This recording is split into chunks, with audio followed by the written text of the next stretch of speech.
Good afternoon, everyone, and thank you for joining us today in the ReadyTalk webinar series session. If you've joined us before, thanks for coming back. If this is your first time with us, we thank you for taking some time out of your day to be with us. Today's seminar is entitled Promoting Your Webinars, How to Get People to Sign Up and Attend Your Webinars. And we've got Sharon Burton. She's an author and content marketing consultant joining us today to share some insight on the topic. A little bit more about Sharon. Like I mentioned, she is an author of 8 Steps to Amazing Webinars from XML Press. She's a public speaker and an instructor in the field of business and technical communications. I'll let her talk a little bit more about herself in just a second after I give some additional housekeeping items. As a reminder, today's event is being recorded, and all of you will receive the link to the recording later on this afternoon or tomorrow.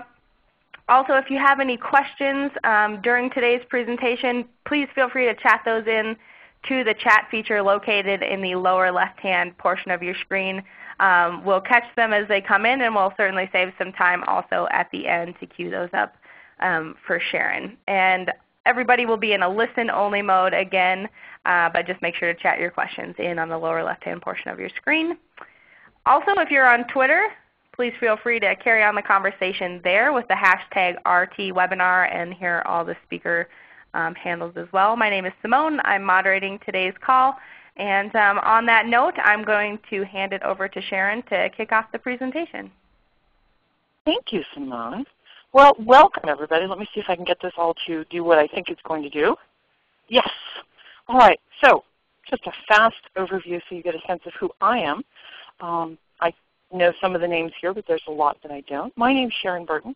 I've been in the communication industry for about 20 years, which is kind of amazing to me because it isn't where I started out. It's where I wound up, and I've been having a delightful time the entire process. I'm a content strategy consultant, and in that I have run hundreds of webinars. And I also teach communication at various universities, including technical communication to engineering students at the University of California, Riverside. I have a new book out, which I'm very, very excited about, 8 Steps to Amazing Webinars. It is available from Amazon and Barnes & Noble, both as a physical book and as an ebook, so we met your needs both directions there. So before we get started, I have a question that I'd like to have an answer to. I would like to know what kinds of webinars you all are doing. That helps me out a lot. You may choose all that apply. So all you have to do is select checkboxes on your screen, and that gives us kind of a sense of what's going on, what it is you guys are doing, and how this is all working. And other is probably going to be everybody's favorite, but you never know. You never know. I might have actually hit things people are interested in. Ooh, industry interest topics is leading big time right now. Okay, so I am going to give a countdown backwards to 1, and then I'm going to show you guys the results.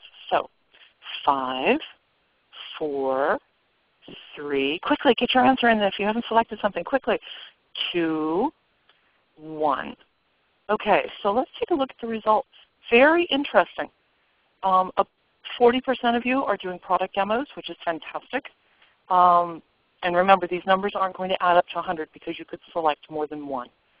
So 85-ish% of you are doing industry interest topics. About half of you are using outside experts. And then, surprising to me, other is only about 17.5%, 18%. So what that tells me is most of you are already putting together some interesting topics that you think your industry is going to be interested in. And that's fantastic. So good for you. So let's move on to my next slide. So our problem is, because you guys all clearly have this whole let's get webinar topic things together, our problem in our field is we want the most response to our webinar possible. We want to get engaged and excited attendees, and then maybe if we could even get some qualified leads out of that, that would be good. Really, we kind of like everything if you think about it. We want everybody all the time constantly engaged with our brand. And that's the spot that we're all hoping for. That's the chocolate sprinkles, constantly engaged with our brand. But sometimes when we start setting up webinars and we start trying to get the word out, we feel like we threw a party and no one came. and we're just sitting there kind of surrounded by onion dip and chips, wondering what happened. And there's a lot we can do to fix that, a lot. So let's start way at the very beginning. One of the most common problems I see is that the write-up is just not strong. Let's use the word not strong, the phrase not strong. Your write-up is not as strong as it should be. And people are busy. And we know this because ask yourself. Do a poll of one, ask yourself, am I sitting around with nothing to do all day, or am I constantly behind no matter what I do? And most of us, the answer is not only constantly behind, it's almost laughable how behind we are. Well, everybody is like that. So if everybody is that busy, it's our job to communicate about our webinar in a way that our audience can engage with, making them think about what it is the webinar write-up is, making them decode marketing language. This isn't going to happen. Even if people had time, it's not fair. And the reality is there's no time. If people cannot glance at the write-up and understand what's going on, they're going to move on to the next thing. The world has many things all clamoring for our attention. And I've heard recently somebody say that we, being the general public, we've gotten lazy. I don't think so. I think we're all on overload, and we just don't have the bandwidth to puzzle things out. So it's our job as the people who are creating the webinar to make it easy for our attendees to understand what we're doing. And that starts with a good short description. I know this sounds stupid, right? You're thinking, I thought she was going to help. No, really, just hang on. Clearly state the topic for your audience, and state it in your audience's terms as a benefit for your audience. So if you're doing a product demo, which we saw about half of our people are doing product demos, you want to phrase the product demo in a way that makes it relevant for our audience. Not for you, but for our audience. So learn about our new localization product will not resonate with your audience. They just go, whatever. It's a localization product, and I assume it's got some new things in it, and good for them, but I have 50 other things clamoring for my attention simultaneously. There's absolutely no reason in that compels your audience to even think about why they might benefit from learning about your product. Now, if you say, reduce your translation costs by 80%, aha, that's entirely different. Now, it's still a product demo. You're still showing your product, but you've identified a pain point for your audience, and you are naming the webinar that pain point, that thing, that problem. And if somebody is in the business of getting content translated from one language to another, the idea that they could drop their translation costs by as much as 80% will make them sit up straight. Because translation costs, for those of you who know about this, translation costs are one of the most expensive things you can do, and it's a global world, which means if you're being responsible with your content, you are in fact having it translated into other languages. So this hurts.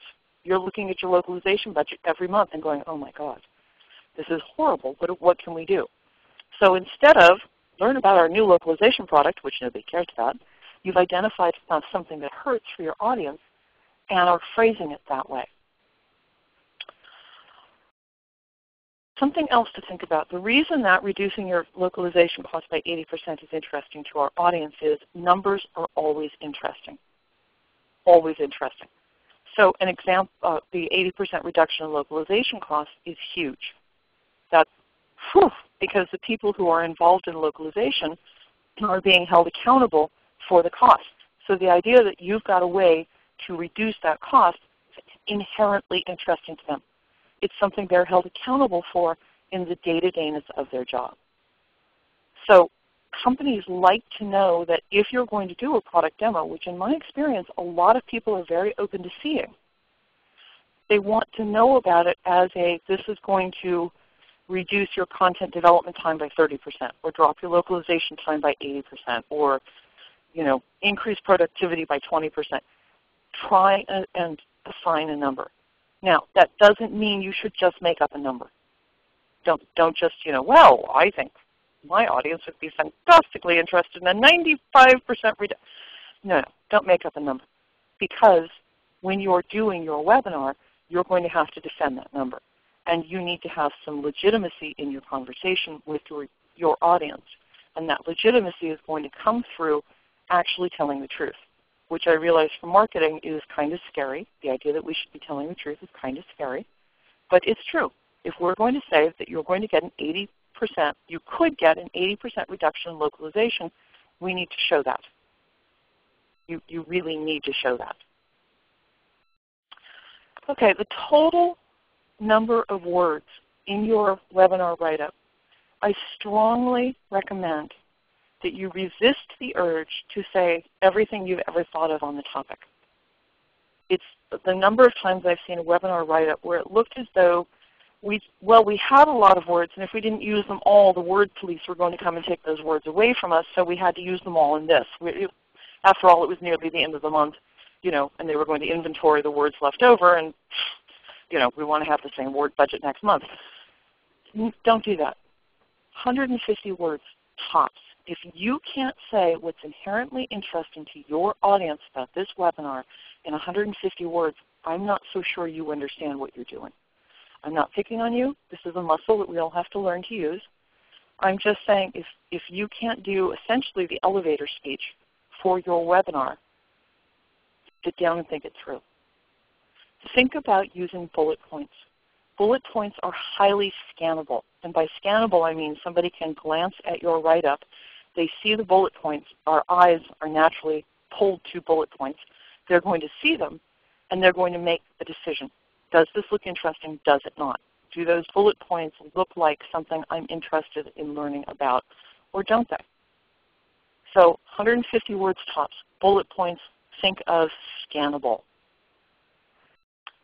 So for example, and this is an actual real webinar topic that a client gave me and wanted to know if this was fine, do not say, in this fast and exciting interactive hour, you'll see the industry's newest technology leveraged to reduce your localization costs. Now, marketing could not have been happier with that write-up. Marketing was, they were buffing their nails on their lapels. They were very, very pleased with that. That was a disaster because I don't even know where to start with that. That was just a disaster. We've got an enormously long sentence, first of all, and that's bad because very long sentences make your reader decode what it is that you're trying to talk about. So don't do that. We've got a bunch of marketing language in there, fast and exciting interactive hour. Why don't we just say webinar? Or if we really absolutely want to make sure people know it's going to be an hour webinar, why don't we just say in this hour-long webinar or something like that? Nobody's interested in the industry's newest technology. I mean, some people are, obviously. Clearly, there are people who just sit around waiting for Microsoft to do what it did yesterday. But most of us, in our overwhelmed, treading water as fast as we can life, we don't really care about your newest technology or even the industry's newest technology. We don't care about leveraging things. We don't care about this stuff. What we care about is the rewrite. During this hour-long webinar, see how you can save up to 80% of your localization costs. That sentence says the same thing the previous sentence says, but it says it shorter, faster, and to the point. Notice we've got a number. This is absolutely going to be helpful. So your reader, the person you're interested in getting to attend, can read that sentence and go, oh, 80% of my localization costs. Sign me up. I'm drowning. I am drowning in localization costs. And shoot, even if it turns out I can only save 40%, that's a big deal. You'll also want to provide the reason to attend. And this seems obvious, but you would be surprised how often this does not happen. You cannot assume that your audience is going to inherently see why they should attend. You need to state clearly and upfront for them why is it they're going to need to attend. So even if they know one of those things, and this is where that bulleted list comes in handy, even if they know one of the things in the bulleted list, they can look at the other two and decide, oh, that would be good to know too. And keep in mind, you're asking for an hour out of an already overscheduled day. Most of us have very, very, very structured days. And if you're asking somebody to give you an hour out of their day, the very least you could do is make it so that they can understand why you're asking that. It sounds ridiculous. I was having dinner with my husband the other night. We were talking about customer service. And I was telling him when I was a waitress in college. When I was a waitress, I was trained very early in my waitressing career that when somebody came into our restaurant, our attitude needed to be one of hospitality. They had come into our home, essentially, and looking for a meal and a pleasant atmosphere. And it was our job as the wait staff to provide that. And I have taken that attitude into the business world as well. So when I host webinars, I am taking the view that I have asked these people to give me an hour out of their day. It is my job to communicate to them clearly why they should give that hour and then make sure that they have a pleasant time doing it, kind of like hopefully we're doing here today. So think about that. Think about what you can do to make things more pleasant. And the first point of contact for our audience, for our attendees, is the write-up. So let people know up front what it is they can expect to learn and why they care. That's the part, right? We have a lot of control over that. So here's a couple of examples.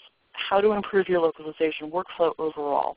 How product XX, if you've got a marketing department that's just absolutely, we must say our product name constantly, fine. How product XX streamlines the localization process.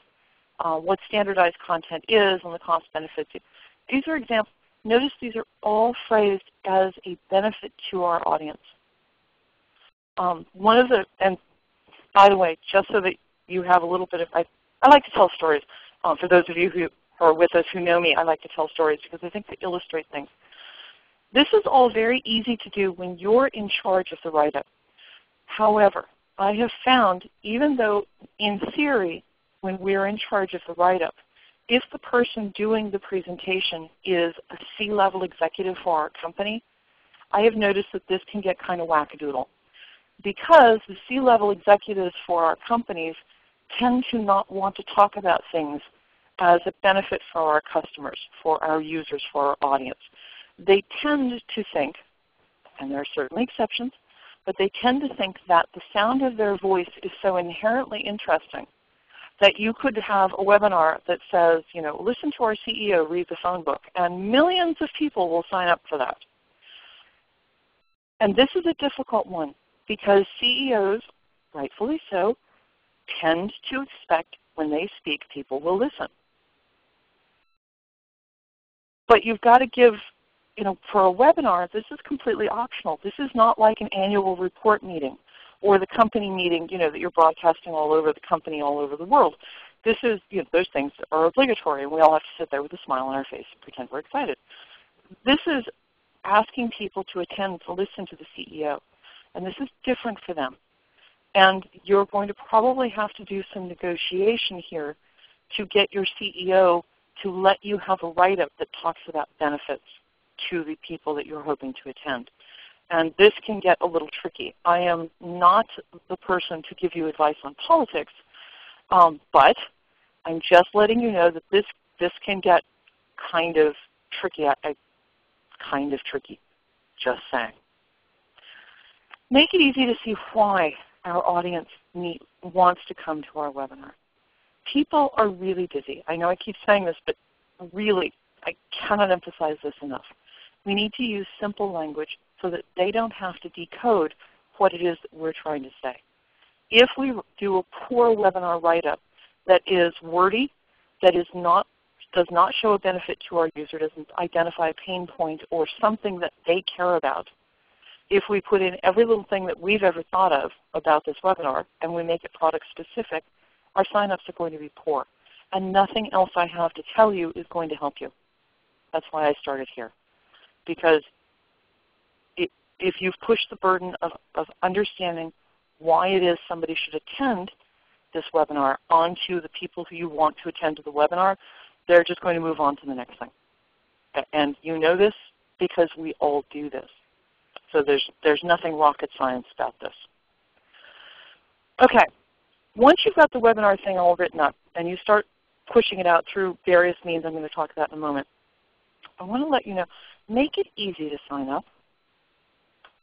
If one of your goals for running a webinar series is to get more leads, your instinct is going to be, as a good marketer, to ask for everything that you can think of to qualify the lead before they sign up. Everything. There is a very large company out there that runs a lot of webinars. They have many, many products that meet many, many industry things. They are the industry product for several industries. And if you want to sign up for one of their webinars, you have to go through the following process. You go to their website. You see a webinar you're interested in. You say, oh, well, that looks very good. I'd like to sign up. So you click the Sign Up button, and they make you log in. If you haven't logged in before, you have to create a login. That takes you to another screen. You have to create a login. You have to get an email from them. You have to click that link to verify your login, and then you're taken back to the original webinar page where you click Login. You provide your login credentials, and then you have to go and find the webinar that you thought you were signing up for. I'm not making this up. Find the webinar you thought you were going to sign up for from a very long list, because they do a lot of webinars. They're a very large company. Find that one, click Sign Up again. Now you have to provide information about who you are, who do you work for, the size of your company, the annual budget, when you plan on purchasing, if you plan on purchasing. These are all required fields. Then you click Submit. Then you get the sign up. Should you want to sign up for another webinar, you go through the same process again. I don't know why this information isn't saved with your ID. After all, they've made you create an account to log in to their website to sign up for a webinar. Why you have to provide your employer size, the annual revenue, all of this stuff again, I don't know.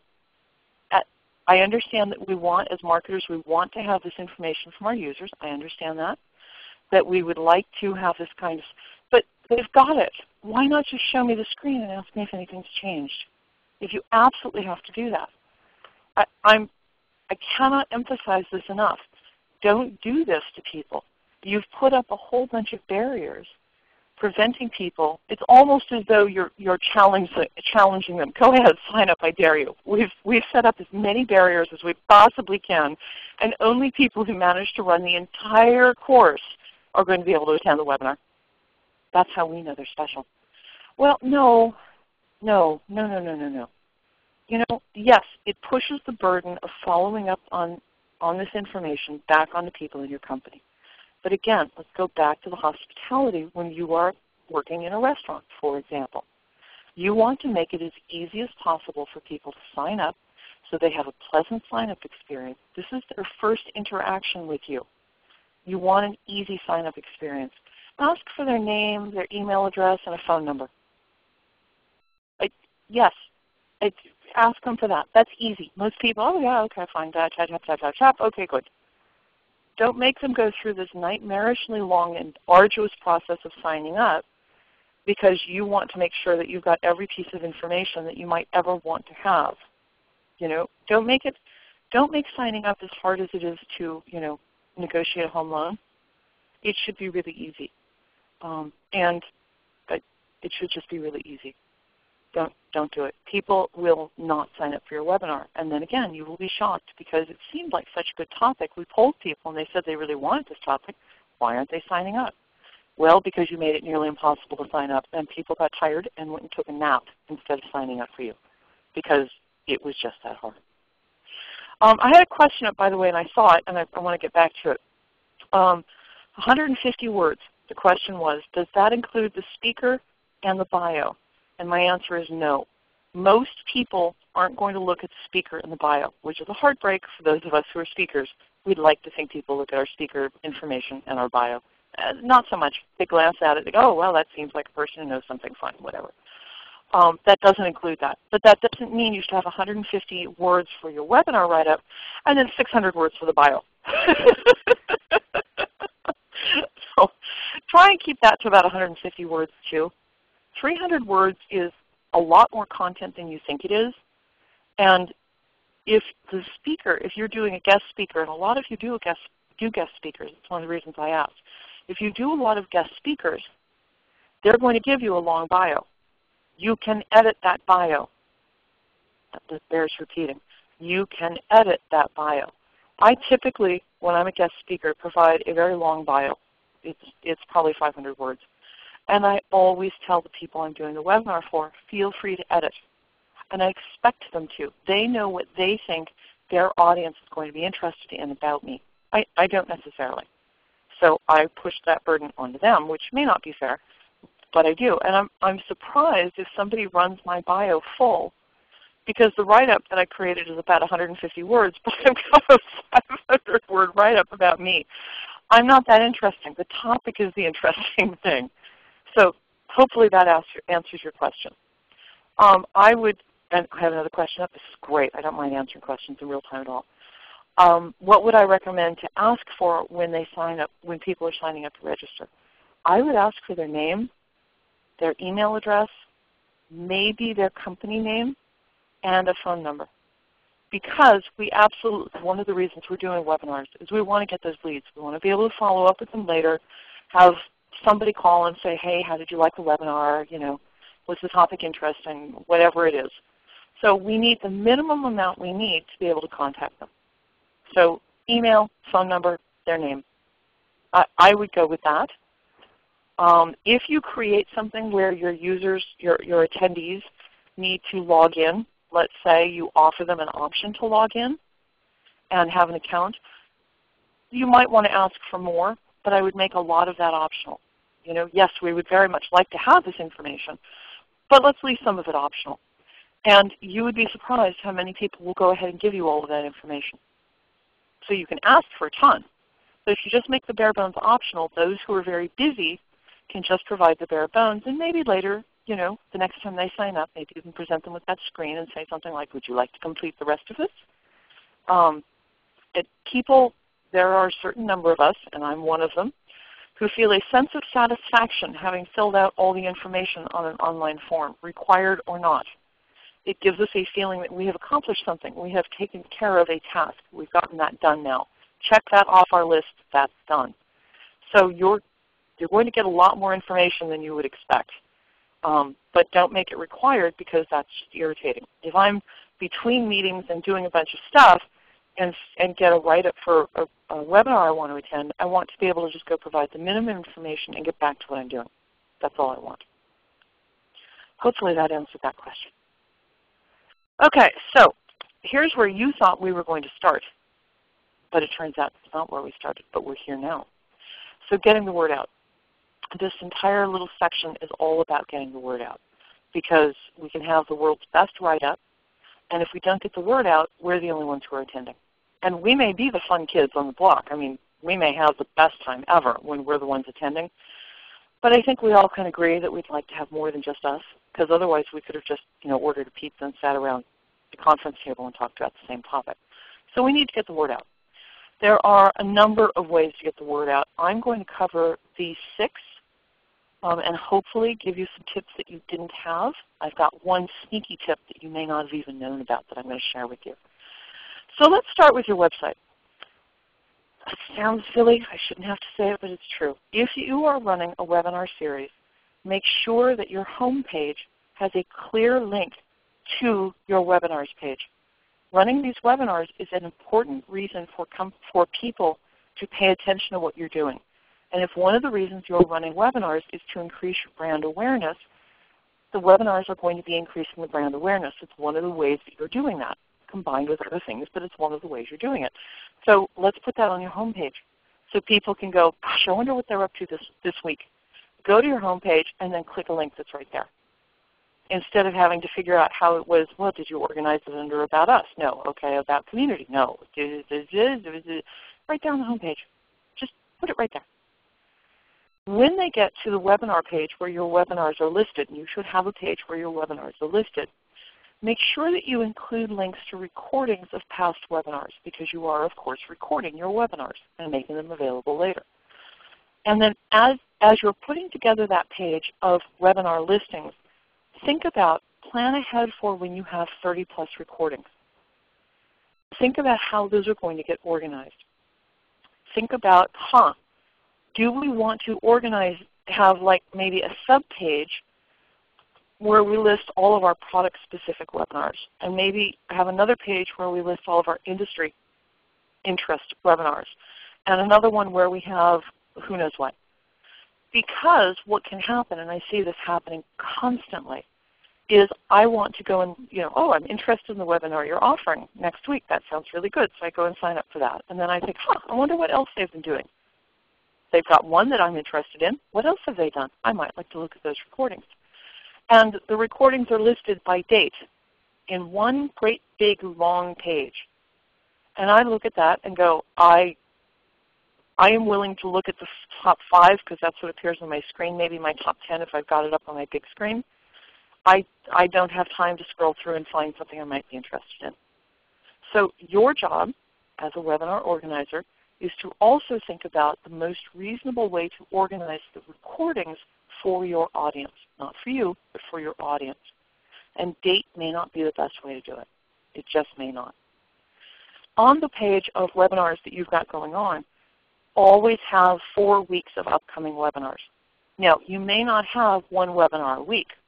You may not. You may only have 2 webinars this month. This month being the next 4-week period from like this week. But have those listed. Because what happens is if somebody sees that you're doing a webinar next week they're interested in, they go sign up for that, they can see, oh, you know what, they've got another webinar 3 weeks from now that I also would be very interested in. And while I'm here, I'll sign up for that as well. It also makes your company look like stuff is just going on. We are doing so much stuff at this place, man oh man, and you better get in and get signed up for it. We have just, interest is so high we cannot schedule these things fast enough. It lets people see what it is that you're doing. And as part of brand engagement, we all know that that excitement is what we absolutely want out of our audience, that engaged, excited group of people. We want that. Okay, let me put my glasses back on, and I have a question for you guys. Hopefully you're still awake. Okay, new question. How many social media outlets do you personally use? Not necessarily, if you're the social media person for the company that you work for, not necessarily the ones that you're using for your company, but you personally. Which ones are you involved in personally? Which is different than your business. Ooh, you guys, and as it says on the screen, choose all that apply. So if all of them apply, then choose them all. Knock yourself out. Have a good time with that. I'm interested in the results. Let me show you guys the results. This is going to be interesting. This is very interesting. And absolutely not at all a surprise to me. These numbers are falling out pretty much where I would have expected them to fall out. Okay, so get your response in. I'm going to count down from 5 again. Get your response in. 5, 4, 3, 2, click, click, click, click, click, click, click, click, click, 1. Okay, let's look at these numbers. Twitter, just over half of us are Twitter. Doesn't surprise me at all. 80% of us are on Facebook, personally. Google+, not so much. 27%, not so much. Pinterest, and by the way, Pinterest, in case you didn't know, and I'm sure you probably do, but Pinterest is the fastest growing social media site right now. It is growing by leaps and bounds. My daughter-in-law and her set, the early 30 stay-at-home moms, love Pinterest. Love it. So if you are doing webinars for things that stay-at-home moms would be interested in, you need to get all over Pinterest because that's where those people are and all over it. I'm not saying other demographics aren't there also, but that whole stay-at-home, late 20s, early 30s group, they are all over Pinterest. Cannot get enough of it. Tumblr, doesn't surprise me that most of us are not using Tumblr. Tumblr seems to be very, very interesting to the under 25 crowd. My 18-year-old niece and her friends live and die on Tumblr, which surprises me. I maintain a social media presence on Tumblr, but it's almost accidental. I have other things. I have things that automatically post to Tumblr, and then after that I don't pay much attention. I'm willing to bet that the other includes things like LinkedIn. I'm willing to bet that. I went back and forth on including LinkedIn, and I'll get to why in just a minute. So that's interesting to know. So let's keep those numbers in mind. Let's move forward. So direct emails, which is the no-brainer. All of us have direct email lists of people who have attended previous webinars, who bought our products, who have expressed interest, all of that. This is a great way to reach out to our customers, to our audience, our attendees, and let them know something's going on. Do not include the entire write-up in these emails because it's going to make the email too long, because these emails tend to have a lot of other stuff in them as well. So just a brief bit of that write-up with a link to where they can find out more information.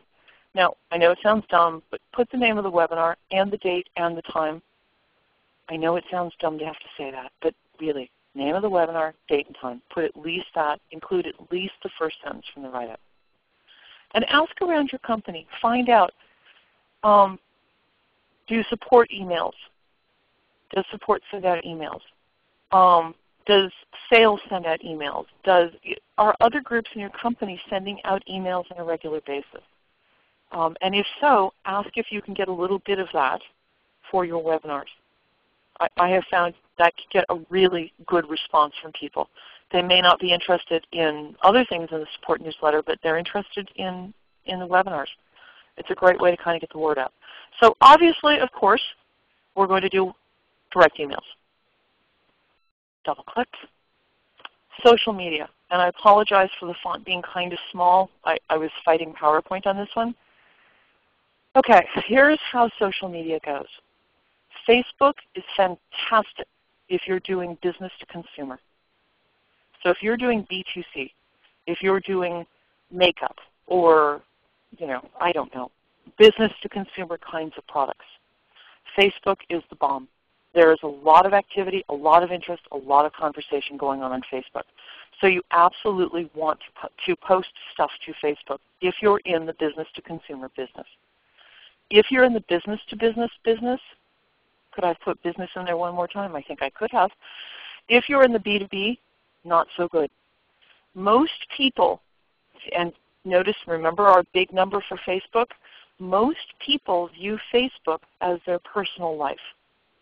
They're uninterested in having their business stuff interact with them on their personal life. They drop the wall. And I've seen a couple of informal surveys on this. I've not seen anything formal yet, and I probably should do that. But I've seen several informal. And people are really, business people want to drop that wall. Their business life is over here. It may be on LinkedIn. It may be on all these other things. Their personal life is happening on Facebook. So if you're in the business-to-business space, posting aggressively to Facebook is a waste of time. You're not going to get the results out of that you're looking for. I'm not saying anything bad will happen. It probably won't. I'm saying it's a waste of your time. Use that time in other places. Twitter rocks. We all know Twitter rocks. We all love Twitter. Twitter is good for both business to business and business to consumer.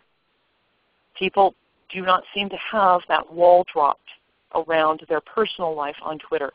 They share business stuff as easily as they share personal stuff, and often one tweet to the next. They're back and forth, back and forth. So there seems to be no wall on Twitter. People don't seem to have a problem mixing their business and their personal. Pinterest is very, very good in that business to consumer world. Not so good for the business to business. There's just not a lot there for business to business.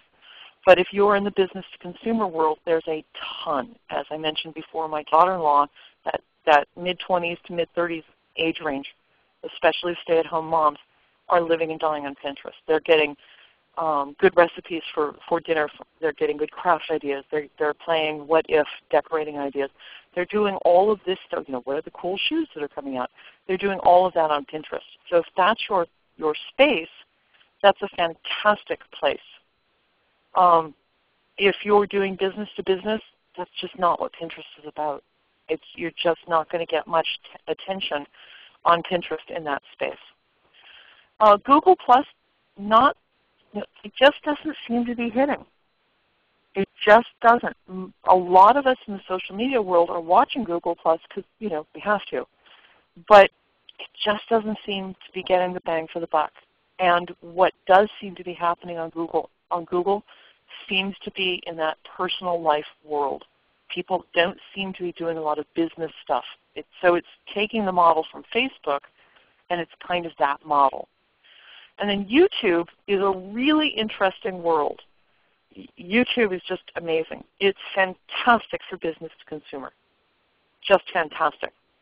And it seems to be getting very good for business to business when done in an entertaining sort of way. So not so good for the, let me tell you in a boring kind of way why our products are interesting, but in a fun kind of engaging way, Facebook seems to be fantastic. And so think about maybe putting together a 3-minute video on why somebody should attend your upcoming webinar. Now think about, though, if you're heavily in the business-to-business space, an awful lot of companies restrict YouTube access once the employee is within the employer's walls. So you may or may not get a lot of bang for your buck out of YouTube. If you're in the business-to-business space, there's just a lot of companies that are not really kind of letting people in. So, okay. Twitter. Let me come to Twitter. And I have a question up that I'm going to get to in just a minute. It's a fantastic question, so hang on. When you're posting to Twitter, think hashtags. So I've got a little example here, free webinar, blah, blah, blah. You can read that. There are different keywords here that are going to make fantastic hashtags. Don't use them all at once, because Twitter seems to almost randomly, but yet with a great deal of consistency, will not let you tweet identical tweets. So if you do all of the hashtags, and the hashtag, by the way, is that #TechCom, in case you didn't know, because it's possible somebody doesn't know. If you use that hashtag, the next time you post this exact same tweet, you could use a hashtag for localization. Drop the one for TechCom and put in localization. Twitter sees that as an entirely different tweet. So you can walk with the same basic text, you can walk your hashtags through and get several days worth of posting if you're doing your keywords really well. So use something like Hootsuite or Deliver It. I happen to like Deliver It more than I like Hootsuite, although Hootsuite's just released a couple of interesting features that may change my mind on that. Set up different tweets using different hashtags for several hours, different hours of the days and week. And then look at your analytics to see what times of days, what days and what times of days your audience are responding to. And then do more of that. Focus on those days and those time frames. Also keep in mind that there are a lot of people who are using web newspapers like Paper.li, and they're creating these newspapers based on hashtags. So these hashtags may get picked up and get rebroadcast out in other things.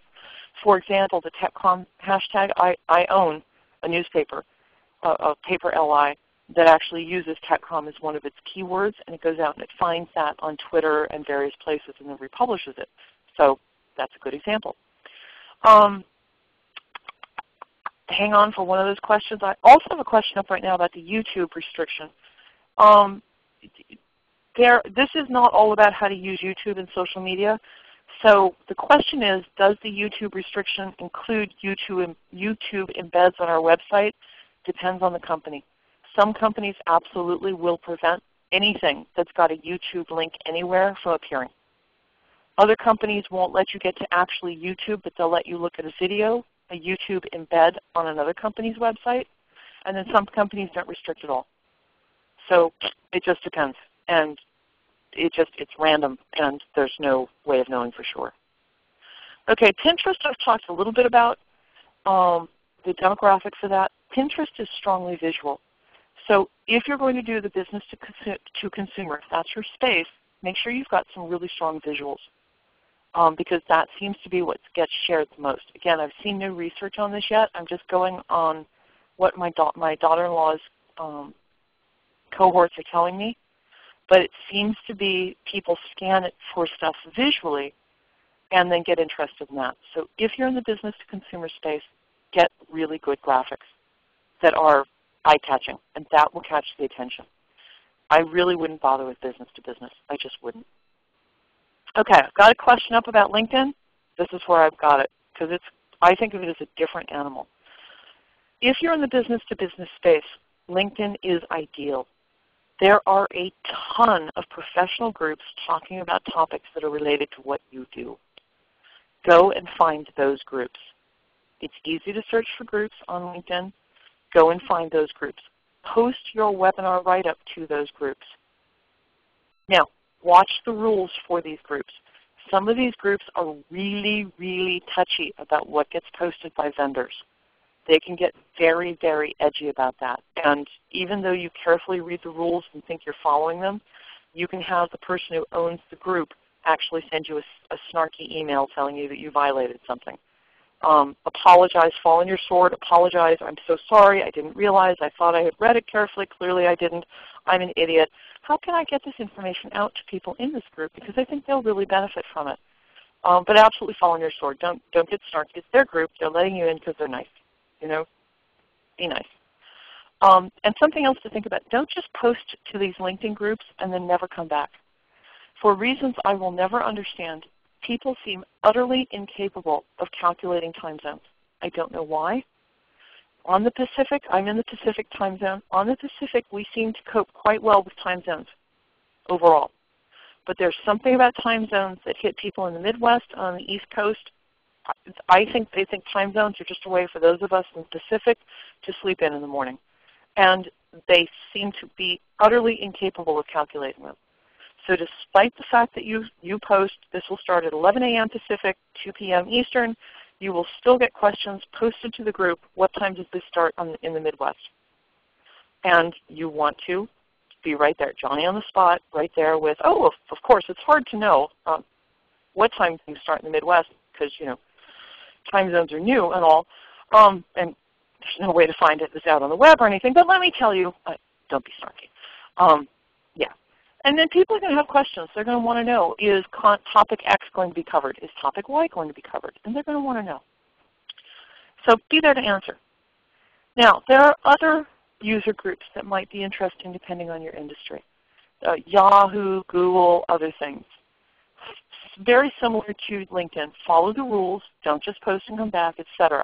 Now, here's the tip that you wouldn't have gotten anywhere else. Some of these groups are very, very picky about having vendors post things. And if you're looking at one of those groups and you're thinking, God, this group would really be interested in this topic, what do I do? Here's what you do. You get a friend who's on that group and you ask them to post about your webinar as though they just encountered it in an email or something and thought the entire community would like to know. I have 4 friends that I do this with. There, in the technical communication world, there is one list that is very, very picky. They do not want vendor posts. Okay, I have 4 friends. I rotate them out. I ask one of them, you know, and I don't do it every day. I do it, you know, a couple of times a year. And I'll ask one of them, could you go and post about this webinar? Just pretend that you just encountered this. Maybe you got an email from us. And you're so excited about this, you can't wait to share. You know this group of 5,000 people would be interested in knowing about it. Do that. Don't create a fake ID and post as though you're not. Don't do that. You're going to get found out. It's going to be ugly, and people are going to remember it for 10 years. Don't do that. Get a friend who's already on the group and ask them to do it for you. Don't do it every day. Don't do it every month. Don't even necessarily do that every quarter. But there's a tip for you. And I'm not going to name the post. I'm not going to name the list because that's embarrassing. Okay, it's not embarrassing, but I don't want my secret to get out as to which list I do this with.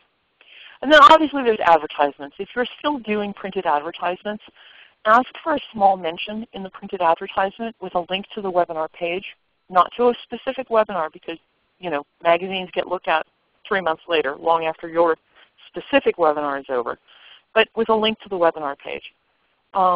Think about maybe getting a Q code and using that for the webinar page. That's an option. But you're just trying to get the word out, just a little buzz that, you know, hey, we're totally engaged in this market space, so engaged that we've got webinars. You should come and check it out. So I know that one's kind of obvious, but Okay, so here's a little hands-on kind of thing. So How often should you be posting? These are the guidelines I use. Your mileage may vary depending on your audience, your market space, whether you're business to business, business to consumer, etc. But this is a really good starting point. If you're not sure where to get started, this one works. 3 weeks before, you want to start posting to social media and groups and lists. 2 weeks before, you want to up that. A week before, really up that. The day before, post a couple of times. One of the tricks I use is about an hour before the webinar starts, I have a post that automatically appears on Twitter that also gets fed out to several of my other social media sites saying something like, hey, there's still time to join the cool kids and get signed up. I'm playful, so I do something playful. You may want to do something more business-like depending on your audience, but I will do that.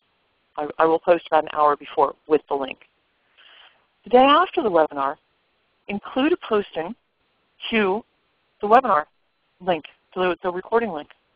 And say something like, wow, in case you missed this fantastic webinar, you can catch the recording here. Something like that. Again, you're building that excitement. And then, because of course you're recording, occasionally over the next 3 months, maybe once a week with the link, that kind of thing, depending on your market, depending on how successful that webinar was. I mean, if you're getting a ton of people viewing the recording, a bunch attended live and a bunch are attending the recording, keep pushing it. Push it longer than 3 months. Yeah. Okay, so here's the big question, and we're all living and dying on this one. So how do I get more signups to attend live?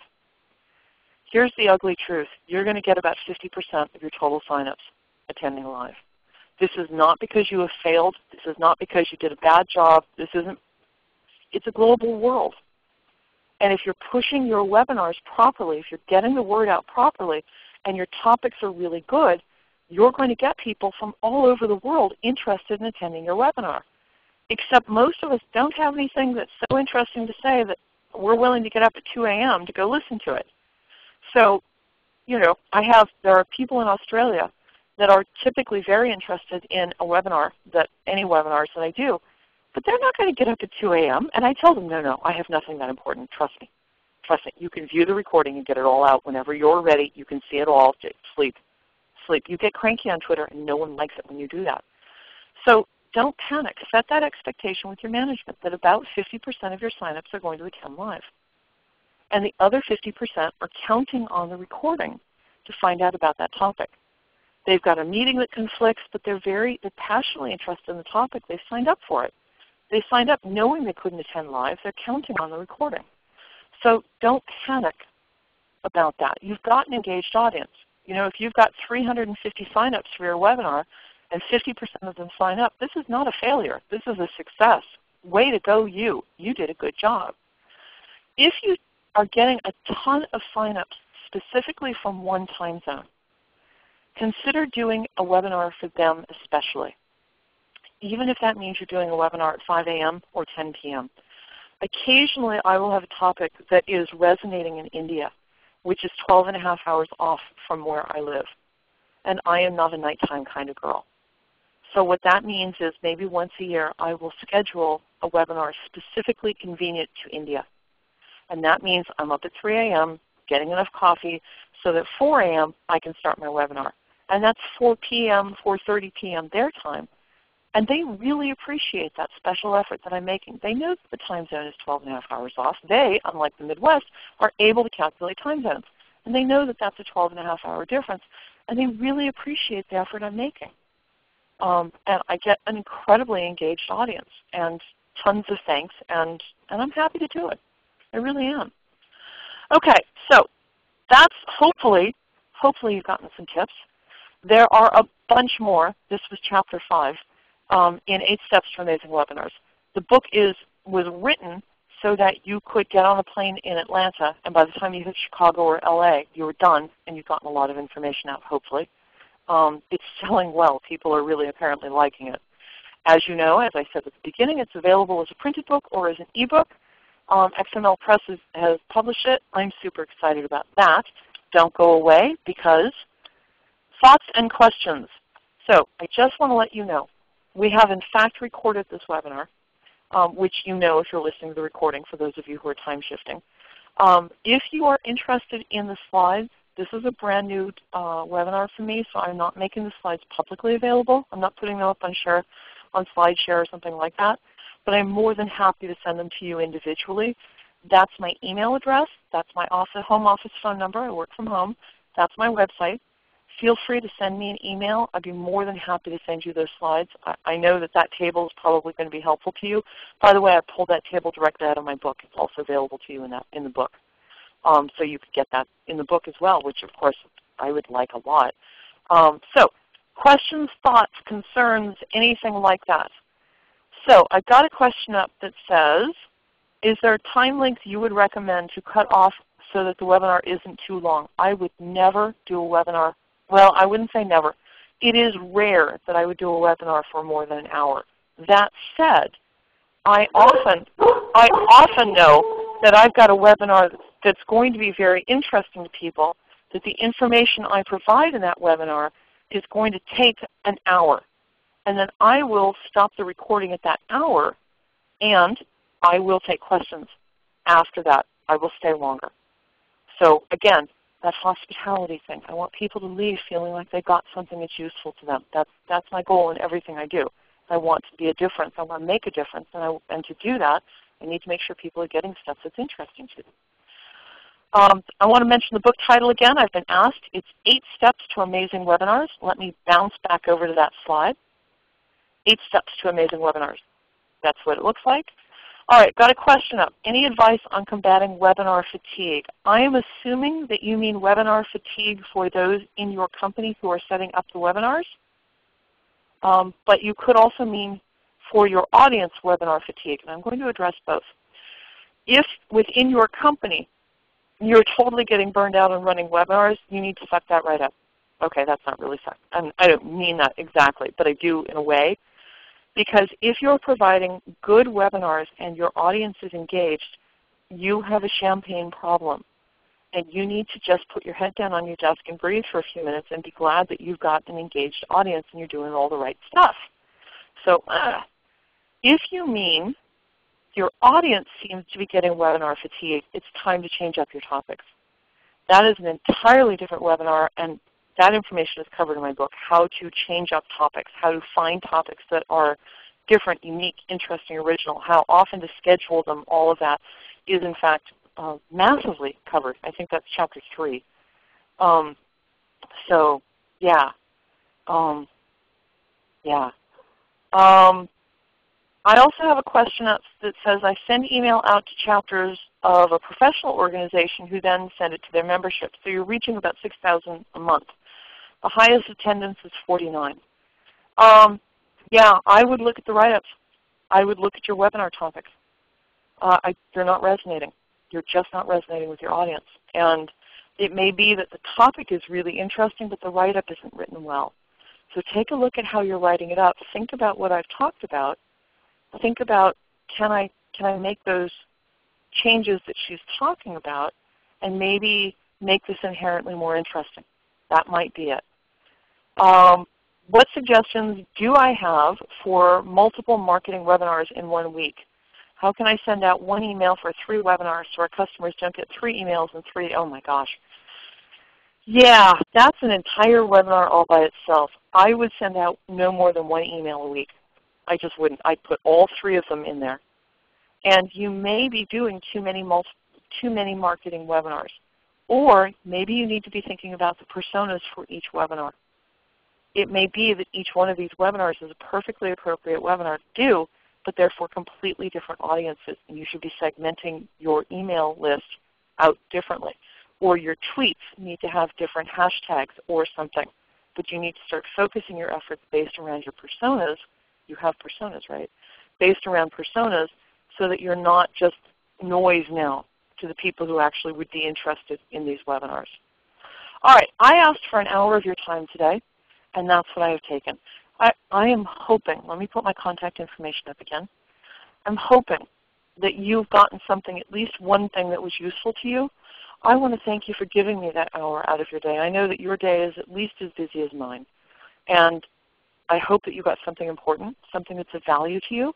Again, If you want to get the slides, send me an email. I'm more than happy to send them to you. Obviously, don't send me an email and then 20 seconds later think, well, she's not very responsive. Give me a bit, because there's a lot of you signed up. If you all ask for slides, it's going to take a bit to get the cake all sliced up and sent out to everybody. So, but you should definitely be getting the slides from me by this time tomorrow. If you don't, it's possible that your email got sent into my spam folder. Send another email. You should, by this time tomorrow, also be getting a link to the recording for the webinar. Please feel free to share that with other people that you know might be interested in the topic, who maybe couldn't have come, who maybe were iffy, that kind of thing. Feel free to share that link. And I want to thank you so much. It really pleases me that you gave me an hour out of your day. And I want you to go and do something fantastic with the rest of your day. Go make a difference. If you're not working in a job where you get up every day and you know that you're going to make a difference today, you need a better job, because every one of us makes a difference every day. So off you go. Thank you guys so much. Bye-bye. And just as a quick reminder before people do jump off here, this is Simone again. We'd obviously love your feedback both from the ReadyTalk side and for Sharon as well. So if you take a minute, I will close out the meeting in just a second for you to go ahead and give us some of your feedback. It's not required, but of course we do love it. And we hope you come back again for another event on our series. Thank you again very much, Sharon, for all your expertise and time today. We really do appreciate it.